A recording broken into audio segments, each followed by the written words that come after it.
Hello friends, welcome to NDC channel. Okay, ఈరోజు మనం ఒక కొత్త టాపిక్తో మీ ముందుకు వచ్చున్నాము.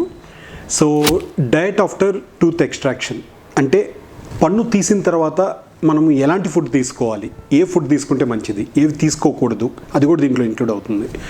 Okay, so diet after tooth extraction అనుకున్నప్పుడు మనం పన్ను తీసిన వెంటనే ఇమీడియట్గా చాలామందికి మన ఫస్ట్ నుంచి ఉండేది ఏంటంటే ఐస్ క్రీమ్ తీసుకోవాలి అని అంటారు. కానీ గుర్తుపెట్టుకోండి, ఐస్ క్రీమ్ తినాలి ఖచ్చితంగా, అందులో డౌటే లేదు. ఎప్పుడైతే ఆ 1 అవర్ ఉందో ఆ 1 అవర్ మెయింటెనెన్స్లో మనకు ఎక్కడైతే కాటన్ ప్యాక్ పెట్టుకుంటామో, కాటన్ ప్యాక్ అంటే కాటన్ లోపల పెట్టేసి పన్ను మీ డెంటిస్ట్ పన్ను తీసిన వెంటనే కాటన్ అక్కడ పెట్టి మీరు కొరికి పెట్టుకోమని చెప్పిన తర్వాత ఆ కొరికి పెట్టుకున్న దాన్ని వీలైనంతవరకు కదిలించకుండా మనము జస్ట్ అక్కడ వచ్చిన ఎంగిల్ని కానీ, ఫారిన్ బాడీ ఉండడం వల్ల ఏదైతే మన కాటన్ అనేది మన ఫారిన్ బాడీ ఆటోమేటిక్ ఎంగిల్ ఊరుతుంటుంది. చాలామంది అది బ్లడ్ అని భ్రమపడతారు, రక్తం వస్తుందేమో అని అనుకుంటారు, ఉయ్యాలని ట్రై చేస్తారు. అవన్నీ చేయకూడదు.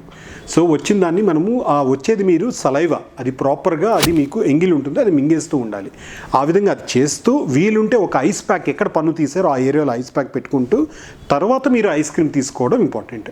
ఐస్ క్రీమ్ తీసుకోవడమే కాకుండా ఫస్ట్ ఒక 3 days నుంచి 1 week వరకు మీరు జాగ్రత్త ఏ విధంగా ఉండాలి అని అంటే సాఫ్ట్ ఫుడ్ తీసుకోవాలి. సాఫ్ట్ ఫుడ్డే కాకుండా ఎక్కువ వేడి లేకుండా తీసుకోవాలి, స్పైసీ ఫుడ్ లేకుండా తీసుకోవాలి. మరి ఏం తీసుకోవాలి అని అంటే ప్రోటీన్ రిచ్ ఫుడ్. తర్వాత మీరు ఏవైతే వెజిటేబుల్స్ ఉన్నాయో ఆ వెజిటేబుల్స్ ఎక్కువ ఉండేటట్టు, కొంచెం మీరు సూప్ ఉండేటట్టు, ల్యూక్ వామ్ సూప్ ఉండేటట్టు అలాంటివి తీసుకుంటూ వాటర్ ఎక్కువ తాగేటట్టు మీరు ప్లాన్ చేసుకోవాలి. చాలామంది ఇంకా పన్ను తీసారంటే ఇంకేదో అయిపోయిందనేసి ఏమి తినకుండా ఓన్లీ మజ్జిగన్నమే మాత్రమే తింటూ, సో అలా ఉండడం వల్ల వాళ్ళు బలహీనపడతారు. ఓన్లీ మజ్జిగన్నం తింటే మనకు వాటికి బాడీకి సరిపడా మనకు స్ట్రెంగ్త్ దొరకదనమాట. అందుకని సూప్స్ తాగడం ద్వారా, లేదంటే మనం వెజిటేబుల్స్ స్మాష్ చేసి లేదా పొటాటోస్ని స్మాష్ చేసి వాటిని తీసుకుంటూ ప్లస్ మళ్ళీ చీజ్ ఇలాంటివి తీసుకోవడం వల్ల డెఫినెట్గా మీకు ప్రాబ్లం లేకుండా ఉంటుంది. బాడీకి కావాల్సిన తగినంత స్ట్రెంగ్త్, న్యూట్రియంట్స్, విటమిన్స్ అన్నీ కూడా అందుతూ ప్రాపర్గా రిచ్ వాటర్ ఎక్కువ తీసుకుంటూ ఉంటే ఈ ప్రాబ్లం లేకుండా ఉంటుంది.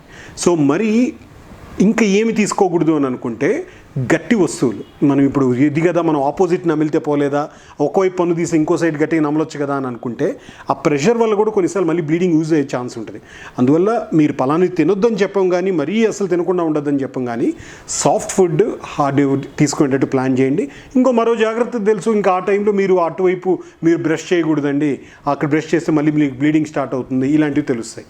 ఒకవేళ ఇంత చేసిన తర్వాత కూడా మీకు ఒకవేళ మీ డాక్టర్ని కలవాల్సి అనిపించింది, మీకు ఇంకా డౌట్ ఉంది అంటే అప్పుడు మీ డెంటిస్ట్ని కలవడం. కానీ ఫుడ్ తిన్నదంతా పోయి మీకు అక్కడ లోపల ఇరుక్కుంటుందా, అవన్నీ మీరు భయపడాల్సిన అవసరం లేదండి. వీలైనంతవరకు చాలా పళ్ళకి మీకు సూచర్స్ వేసేస్తారు, ఆ విధంగా ఫుడ్ వెళ్ళదు.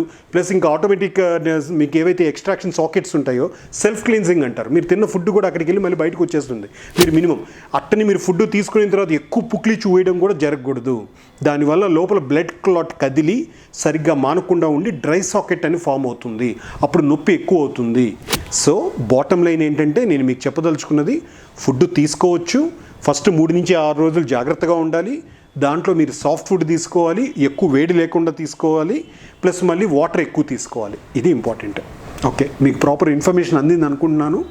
Thank you.